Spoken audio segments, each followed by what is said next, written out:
योगेन चित्तस्य पदेन वाचां मलं शरीरस्य च वैद्यकेन योपाकरोत्तं प्रवरं मुनीनां पतञ्जलिं प्राञ्जलिरानतोऽस्मि। ॐ शान्ति शान्ति शान्तिः। आत्मीय स्वजन, कल से हम लोगों ने पातंजल योग दर्शन पर चर्चा आरंभ करी है और इस चर्चा में सारे योग साधक, आत्मीय स्वजन, मित्रवर्ग किसी न किसी कारण उससे जुड़े हुए ऐसे लोग सम्मिलित हुए हैं। मैं उनका तहे दिल से स्वागत करता हूं, अभिवादन करता हूं और अभिनंदन भी करता हूं, क्योंकि इस शास्त्र की ओर अपनी निगाहें उठाना, इस शास्त्र का चिंतन करना, इस शास्त्र को किसी न किसी रूप में स्पर्श करना, जानने की चेष्टा करना, इसका अभ्यास करना और इस प्रायोगिक शास्त्र को अपने जीवन में लागू करना, यह बहुत बड़े सौभाग्य की बात है। और यूं कहना चाहिए कि यह हम सब लोगों के लिए ईश्वरीय वरदान से कम नहीं है और इस दृष्टि से अत्यंत श्रद्धा भाव से इस शास्त्र की चर्चा में हम लोगों ने सहभागी होना चाहिए, सम्मिलित होना चाहिए। मैं आप लोगों से थोड़ा सा पूछना चाहता हूं कि आप लोग आराम से तो है ना? कुर्सी पर बैठे हैं? हाँ। सोफा में बैठे होंगे,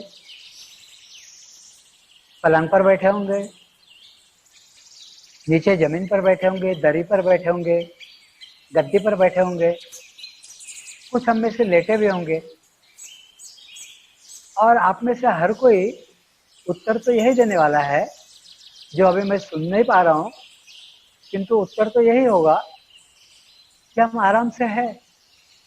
मैं यदि इस बात को थोड़ा सा आगे बढ़ाऊं, यदि आप आराम से है तो जब तक मैं बोलता रहूंगा तब तक आप अपनी पोजीशन मत बदलिए और आप दिन भर जो क्रियाकलाप करते हैं वो सारे छोड़ दो, क्योंकि यहाँ आराम से हो। इस समय यदि आप आराम से हो तो हम सब लोगों के मन में एक ही तो इच्छा है, एक ही तो लालसा है कि हम आराम से रहें। फिर हम क्यों पोजीशन बदलते हैं?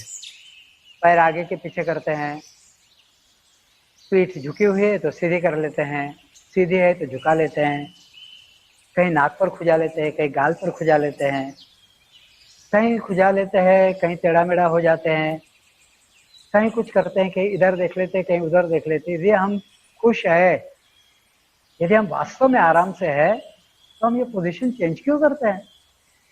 इसका सीधा तात्पर्य, यह प्रश्न पूछने का कारण ही है कि हम जिस कारण पतंजलि योग दर्शन की तरफ जा रहे हैं उसका कारण और उसकी आवश्यकता हमें खोजने की जरूरत है, और इसीलिए यह प्रश्न मैंने उठाया।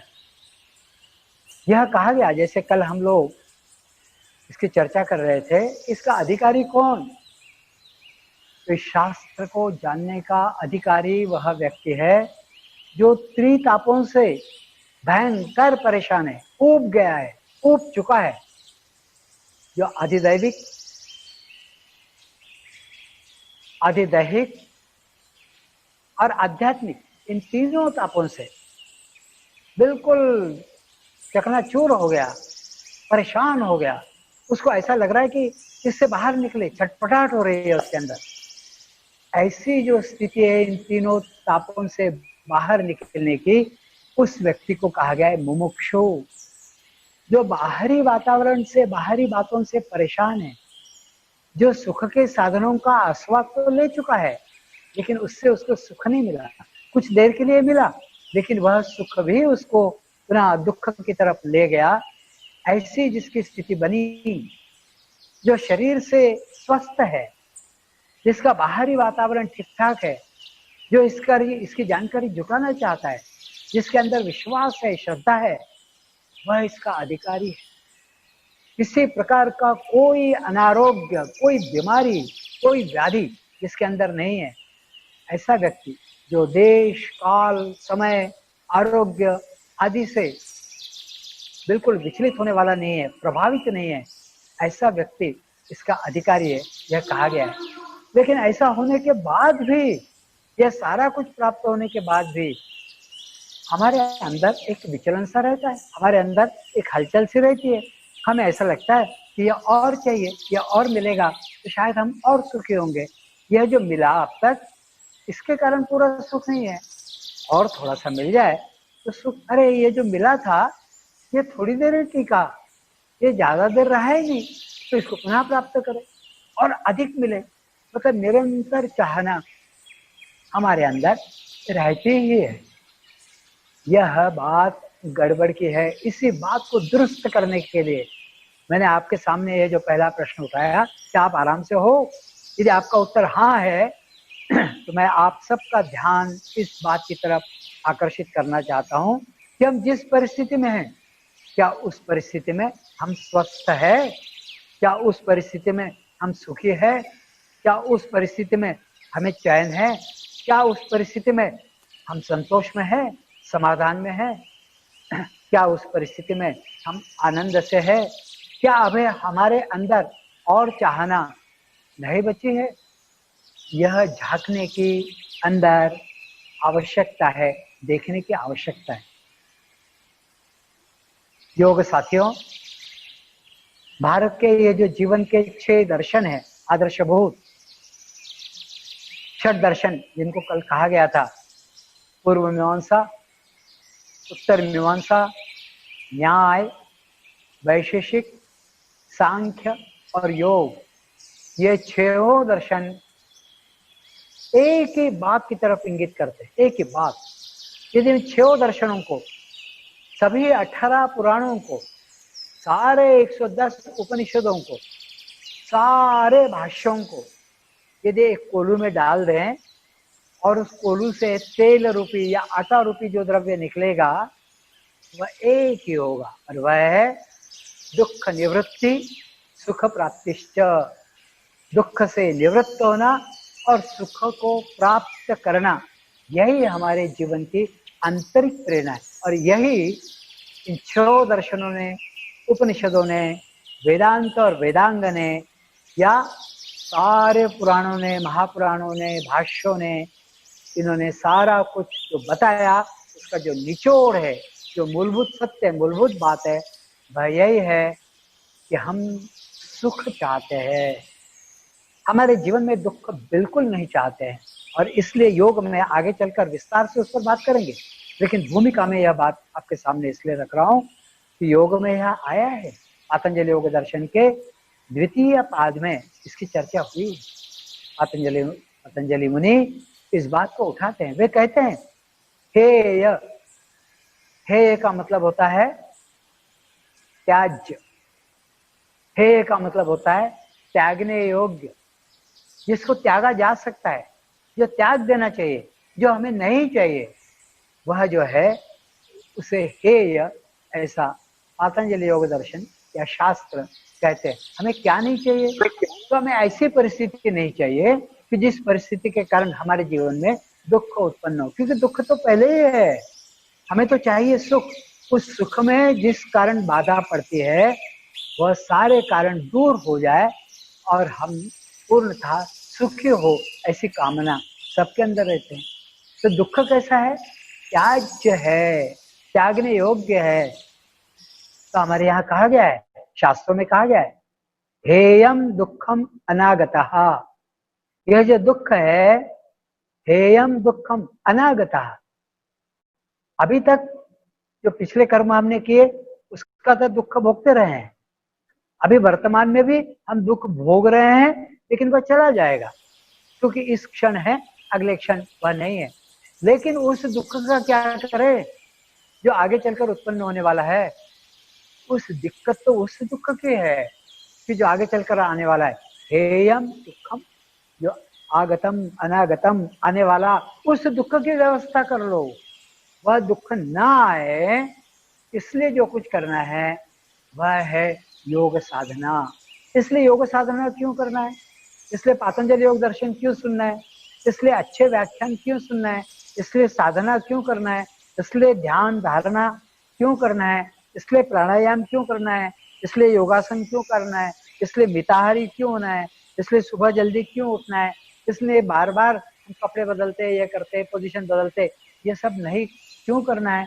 क्योंकि वह जो स्थिति है युज समाधौ, वह जो अंतिम अवस्था है जिसमें पूर्णतः शांति है, पूर्णतः आनंद की अवस्था है, वह हमें चाहिए। उसकी चाहना हमारे भीतर है और इसीलिए हमारा निरंतर प्रयास चलता है। वह दुख क्यों आता है? इसके लिए शास्त्रों में शब्द दिया गया है। पहला शब्द है हेय। हेय मतलब त्यागने जैसा, त्याज्य, खराब, जो नष्ट हो जाए, दूर हो जाए, जिससे हम हट जाए, जिससे हम बिल्कुल अलग हो जाए, ऐसी जो चीज है वह दुख है। दुख नहीं चाहिए, इसी के कारण तो छटपटाहट हो रही है हमारे अंदर। वह दुख नहीं चाहिए, लेकिन यह दुख है, यह वास्तविकता है। हमें से कोई ऐसा नहीं है कि जिसको दुख नहीं है, क्योंकि अभी मैंने शुरुआत करते समय कहा कि हम कभी सीधे बैठते हैं, कभी झुककर बैठते हैं, कभी गद्दी पर लेटते हैं, कभी सोफा पर बैठते हैं, कभी कुर्सी पर बैठते हैं, कभी हम बहुत अच्छा खाते हैं, कभी संगीत सुनते हैं, कभी टीवी देखते हैं, कभी किताब पढ़ते हैं, कभी टहल कर आते हैं, कभी बगीचे में जाते हैं, कभी घूमने के लिए जाते हैं, कभी प्रवास में जाते हैं, कभी हिमालय में जाते हैं, कभी झरने देखते हैं, कभी नदी के किनारे जाते हैं, कभी समुद्र की लहरें देखते हैं, कभी नदियों का कल कल करता हुआ संगीत सुनते हैं, कभी अच्छा नृत्य हम देखते हैं, कभी ईश्वर की आराधना में हम लीन होते हैं। विविध प्रकार हम करते हैं। किस लिए? इसलिए कि हम सुख की अवस्था में बने रहे, वह अवस्था हमारे भीतर निरंतर अंदर ही अंदर रहे, और इसलिए हम ये सारे प्रयास करते हैं। क्यों?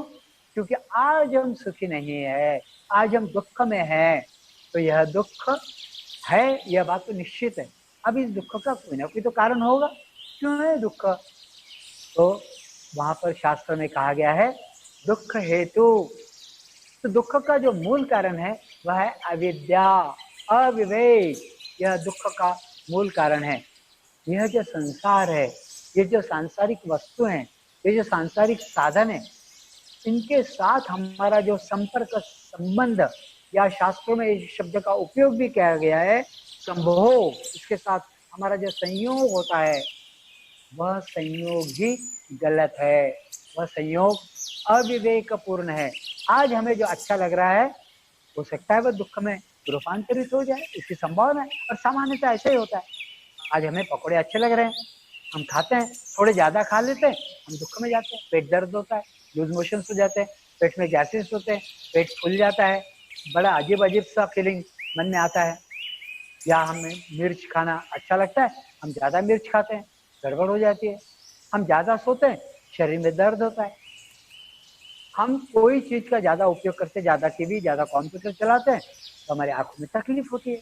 हमें एक तरफ अच्छा लग रहा है, ऐसा लग रहा है, लेकिन दूसरी तरफ उसकी अति होने से या ज्यादा होने से हमें तकलीफ होती है। मतलब हर चीज जीवन में आजमाई हुई हर चीज हमें अंततः दुख में ले जाती है। अच्छा, जो सुख देती है, ऐसी कुछ चीजें हैं जो हमें सुख देती है।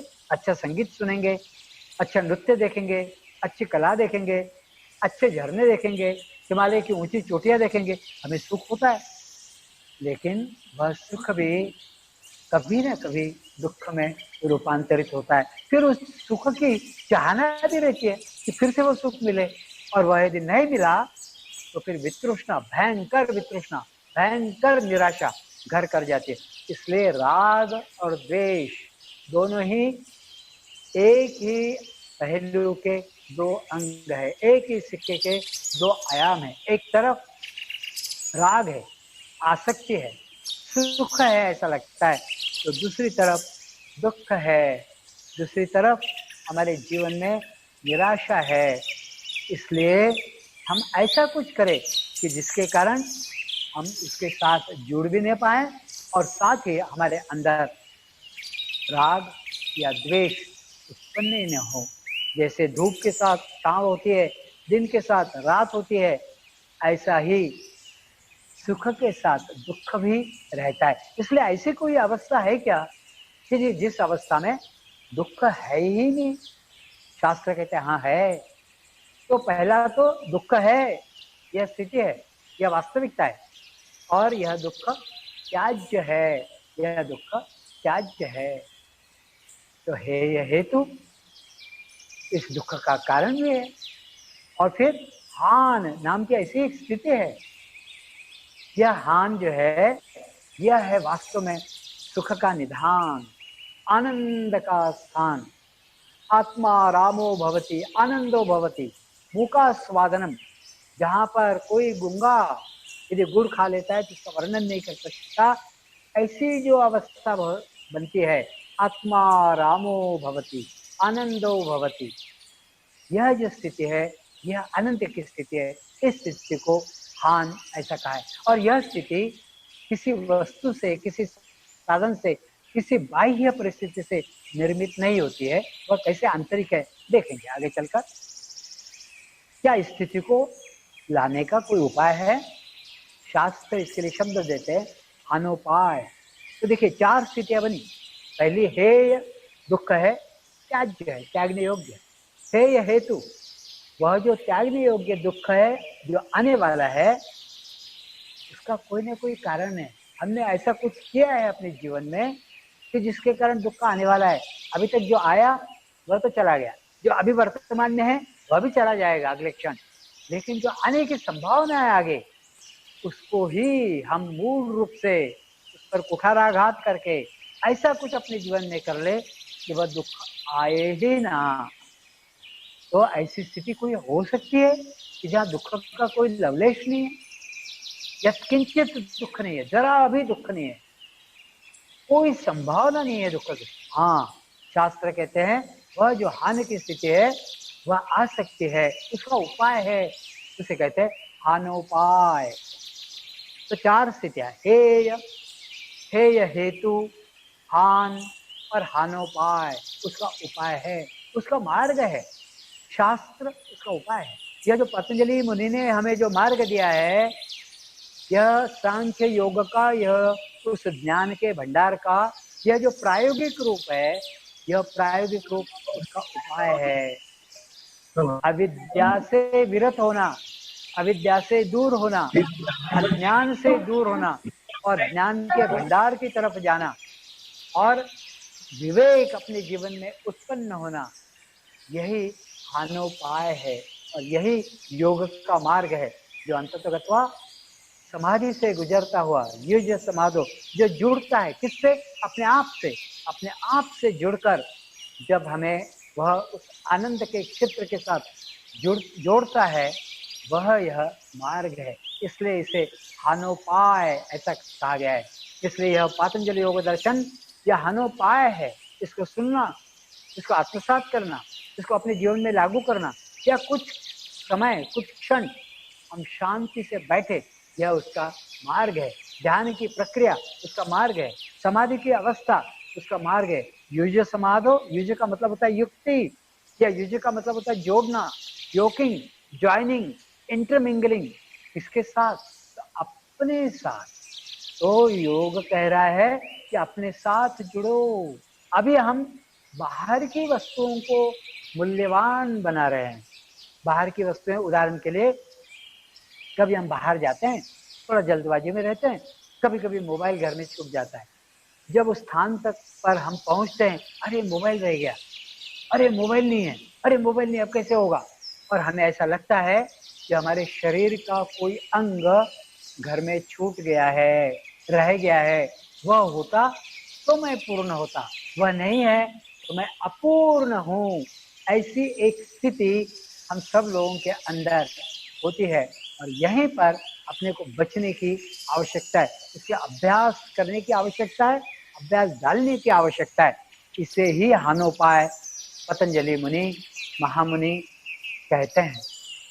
इन बाह्य वस्तुओं को हमने मूल्यवान बना दिया, इनको हमने प्राणवान बना दिया, इन्हीं में प्राण है, ऐसा हम मानते हैं। हम सबके गुरु जी डॉक्टर नागेंद्र जी एक छोटी सी घटना बताते थे। वह कहते थे, एक बार वह जब अमेरिका में नासा में काम करते थे, उस समय किसी रास्ते से जाते होते, तो जाते समय देखते हैं कि एक बहुत संकरा पुल है, और उस पुल पर दोनों तरफ से दो गाड़ियां एंटर कर जाती है, और गाड़ियां हॉर्न बजाते बजाते अंदर तक जाती है, और एकदम आमने सामने आकर कच कच कच कच ब्रेक दबाकर एकदम से रुक जाती है। रुक जाते हैं, दोनों फिर से हॉर्न बजाते हैं। उनका तात्पर्य यह होता है कि तुम पीछे जाओ। दूसरा कह रहा है हॉर्न बजाकर, तुम पीछे जाओ। हॉर्न बजा रहे हैं, लेकिन मंतव्य क्या है? तुम पीछे जाओ, तुम पीछे जाओ। दोनों ही पीछे नहीं जा रहे। थोड़ी देर हॉर्न बजाने के बाद उनको ऐसा लगता है कि ये पीछे नहीं जा रहा है और ये पीछे नहीं जा रहा है। दोनों गाड़ी से उतर कर बाहर आते हैं, और दोनों कहते हैं तुम पीछे जाओ। दूसरा कहता है तुम पीछे जाओ, शब्द में कहते हैं, लेकिन हो क्या रहा है? तुम पीछे जाओ नहीं हो रहा है। वो दोनों यदि पीछे चले जाए तो क्या समस्या सुलझ जाएगी? सुलझ जाएगी? ऐसा तो नहीं होता है। समस्या तो कार है। वह जो गाड़ियां दोनों एक दूसरे के सामने आकर खड़ी हो गई, उनके कहने का मतलब तुम पीछे जाओ से तात्पर्य यह है कि तुम अपनी कार को पीछे ले जाओ। वैसे ही वह दूसरा भी कह रहा है तुम अपनी गाड़ी को पीछे ले जाओ। यदि गाड़ियां पीछे जाती है तो समस्या सुलझती है। इसका मतलब क्या है? उन्होंने अपने आप को वह गाड़ी बना लिया, या उन्होंने अपने आप को वह गाड़ी समझ लिया, कार समझ लिया। ऐसा हम में से प्रत्येक के जीवन में यही होता है। अच्छा सोफा सेट घर में आया, हम खुश हुए ऐसा हमें लगता है। अच्छा फ्रिज घर में आया, हम खुश हुए ऐसा हमें लगता है। अच्छा मोबाइल हमारे पास आया, हम खुश हुए ऐसा हमें लगता है। अच्छा टीवी घर में आया, हम खुश हुए ऐसा लगता है। अच्छा खाया, हम खुश हुए हमें ऐसा लगता है। अच्छे व्यक्ति से हम मिले, हम खुश हुए ऐसा हमें लगता है। हम निरंतर बाहर है, निरंतर बाहर है, और हमने अपने अंदर का जो वास्तविक मौलिक है, वह मौलिक तो हमने उसको जाना ही नहीं, उसको देखा ही नहीं। एक काल्पनिक कथा है, थोड़ी बताना चाहता हूँ। वैसे ओशो द्वारा बताई गई यह कथा है। ओशो कहते हैं कि उसने सारे प्राणी बनाने के बाद फिर मनुष्य को बनाया, और जब मनुष्य को बनाया और मनुष्य की कृति और कर्तृत्व देखा, उसे लगा ये तो बड़ी गड़बड़ हो गई। तो मनुष्य को मैंने बना दिया, लेकिन ये तो चाहे जो करता है, इसको तो काबू में रखना बड़ा कठिन काम है। इसको मैंने बेकार ही बना दिया, फालतू में बना दिया, ये तो मैंने ठीक नहीं किया। और वो घबराने लगा, और वो सोचता है कि मैं कहाँ जाऊं, कहाँ छुपूं, ताकि मनुष्य से मैं परेशान ना हूं। ये तो मेरे पीछे पड़ेगा, कभी ना कभी ये मुझे परेशान जरूर करेगा, इसलिए मुझे यहाँ से निकल देना चाहिए और कहीं ना कहीं जाकर छुप जाना चाहिए। उसने जो देवी देवता अन्य थे उनको पूछा, देखो मैंने मनुष्य को बना दिया, अब ये मनुष्य ऐसी कुछ हरकतें करता है कि जिसके कारण सारी दुनिया तो परेशान होगी, लेकिन मुझे लगता है कि मैं भी परेशान हो जाऊंगा। मैं क्या करूं, मुझे कुछ समझ में नहीं आ रहा है। किसी ने कहा आप हिमालय पर जाकर छुप जाओ, किसी गुफा में, गिरी कंदरा में। बोले वो ये तो वहां भी आएगा, ये तो कहीं भी आ सकता है, ये तो वहां भी आएगा, और वैसे जाता ही रहता है ये तो वहां, तो वहां तो ये मुझे चुप बैठने ही नहीं देगा, ये तो परेशान करेगा। बोले ऐसा करो चांद सितारों पर चले जाओ। बोले ये तो वहां भी पहुंचने की संभावना है, और जाएगा। चांद सितारे इसके लिए क्या है, ये तो वहां पे चला जाएगा।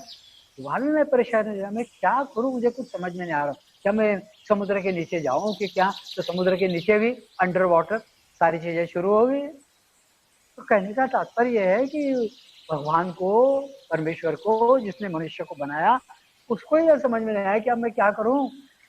तो किसी एक ने कहा कि भगवान ऐसा करो कि आप मनुष्य के अंदर ही छुप जाओ, आप मनुष्य के अंदर छुप जाओ।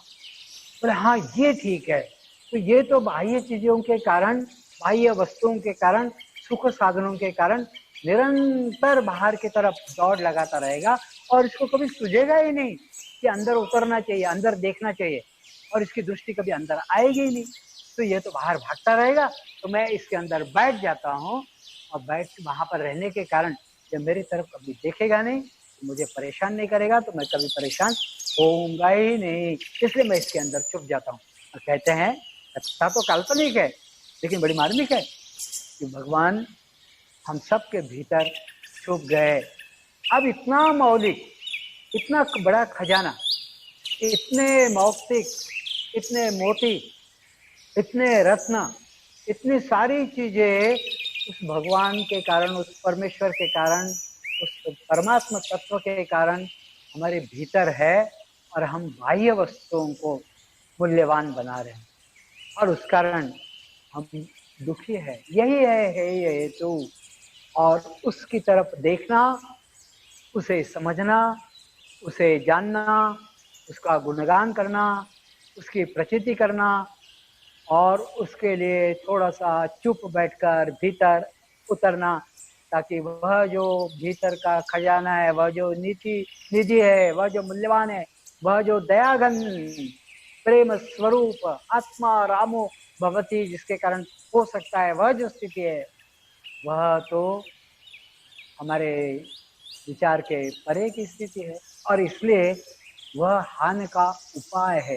वास्तव में हानि उपाय यह बाहर का रास्ता नहीं है, तो अंदर का रास्ता है। उस हानोपाय को हमें अपने जीवन में लागू करने की आवश्यकता है। मित्रों, शास्त्र यह हानोपाय का उपाय है। शास्त्र अंततः गत्वा हमें यही बताते हैं कि आपकी दृष्टि जो बाहर जा रही है, आवृत्त चक्षु श्रोण में प्रणत, जो दृष्टि बाहर की तरफ दौड़ रही है, उस दृष्टि को अंदर उतारो।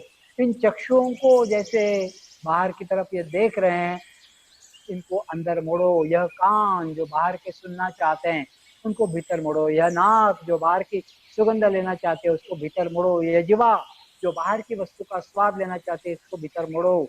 यह त्वचा जो बाहर की वस्तु के स्पर्श करने से या संपर्क में आने से जो सुख का आस्वाद लेना चाहती है और मानती है कि वही सुख है, उसको भीतर की तरफ मोड़ो। यह मोड़ने की कला यदि हम सीखते हैं तो वह है विद्या। और यह कला हमारे अंदर आए, ऐसा विचार जिस दिन हमारे अंदर उठेगा, समझना कि वह विवेक हमारे अंदर जागृत हो गया है, और इस विवेक से अविवेक का नाश होगा, और इस विद्या से, इस ज्ञान के उजाले से वह अंधकार अज्ञान का दूर होगा, और हम धीरे धीरे धीरे धीरे धीरे धीरे इस योग शास्त्र में प्रवीण होते जाएंगे और धीरे धीरे बढ़ते जाएंगे। ऐसा हो, इसीलिए इस शास्त्र का अभ्यास मनोज भैया के माध्यम से हम लोगों ने कल से आरंभ किया है। इस शास्त्र के एक एक एफोरिज्म की, एक एक सूत्र की चर्चा हम लोग आरंभ करेंगे। लेकिन अभी भी उसका अधिकारी कौन? तो जिसको यह लगता है कि वह भीतर का खजाना, वह भीतर का निधि, वह भीतर का जो मूल्यवान मेरे भीतर है, उसको मैं जानूं, ऐसी तड़प, ऐसी लालसा, ऐसा मुमुक्षुत्व, ऐसा जिज्ञासुत्व जिसके भीतर जगह और बाह्य परिस्थिति उसके लिए अनुकूल होती जा रही है। बैठने के लिए स्थान उचित है, आरोग्य भरपूर है, कोई खटपट नहीं हो रही है, मनस्थिति भी है, खाना पीने के लिए वो मिताहारी बन गया है, उचित समय उचित काल उसके लिए उपलब्ध है, शारीरिक दृष्टि से वह ठीक ठाक एकदम स्वस्थ और आरोग्य से भरपूर है। ऐसा व्यक्ति ही इस क्षेत्र में आगे बढ़ सकता है। इसलिए योग साथियों, इन सब बातों को ग्रहण करते हुए, प्राप्त करते हुए, धीरे धीरे धीरे बाहर से अपने चक्षुओं को, अपनी दृष्टि को भीतर मोड़ने की कला हम सब लोगों को सीखने। इसलिए प्रारंभ में मैंने एक प्रश्न पूछा था, क्या आप आराम से हो? यदि आराम से हो तो पीठ मत हिलाओ, यदि आराम से हो तो पैर मत हिलाओ, यदि आराम से हो तो अपना आसन मत बदलो, यदि आराम से हो तो शांति से बैठे रहो। यह आराम ही बहुत महत्वपूर्ण है और अंततः यही आपको सुख देगा। मैं चाहता हूँ इस शास्त्र की चर्चा आरंभ के कारण कि हम सब लोगों के सुख में वर्धन हो। दिन प्रतिदिन, क्षण प्रतिक्षण, पल प्रतिपल हम सब के अंदर वह सुख की मात्रा दिनों दिन बढ़ती जाए और हम अधिक सुखी और अधिक सुखी और अधिक सुखी बनते जाएं और पूर्णतः सुख से, आनंद से, संतोष से, समाधान से भरपूर हो जाए। आज इतनी भर बात आपके सम्मुख रखी है। इस कार्यक्रम को सफल बनाने के लिए मेरे जो सहयोगी है उनका भी सुतोवाच करना जरूरी है। कल मैंने मनोज भैया के लिए कहा था कि मनोज भैया के कारण यह सब शुरू हुआ और यह सब सफल होने जा रहा है। लेकिन इसमें निखिल भैया मेरे सामने बैठा है, इन्होंने एमटेक किया है पिलानी से, केमिकल इंजीनियर है, प्रोफेसर है, गुजरात में सर्विस में है। इन्होंने यह सारा कुछ करने के लिए बहुत प्रयास किया है। बाजार जाना आना, ग्वालियर की इस गर्मी में यह किया है। मुक्ता ने थोड़ी ना कम किया है, मुक्ता भी बिल्कुल बढ़ चढ़ कर इस सारे इसमें सहभागी होती रही है। भैया ये मोबाइल ले लो, ये कान का ये टुनटुना जो मेरे कान में लगा है और जिसके कारण आप आवाज सुन पा रहे हो, यह जो स्पीकर है इसका सिलेक्शन मुक्ता का है। और मुक्ता कहती है वह वायरलेस ही होना चाहिए। तो ये मुझ पर दबाव डालना या इसका आग्रह करना यह मुक्ता ने किया। और सुनीता का एक कहाँ पीछे रहने वाली थी, वो भी कल भर दोपहरी में, जिनको माइग्रेन की तकलीफ होने की संभावना रहती है, वह भर दोपहरी में कल ग्वालियर में, क्योंकि इन दिनों इन सब चीज़ों की कमी है ग्वालियर में, कोरोना के कारण बाजार बंद है और घर से काम लोगों का ऑनलाइन शुरू होने के कारण मोबाइल और ये ऐसी जो इलेक्ट्रॉनिक चीज़ें हैं वह सहजता से उपलब्ध नहीं है। तो दुकान दुकान इन्होंने छान मारा और ये सब चीज़ें उपलब्ध कराई।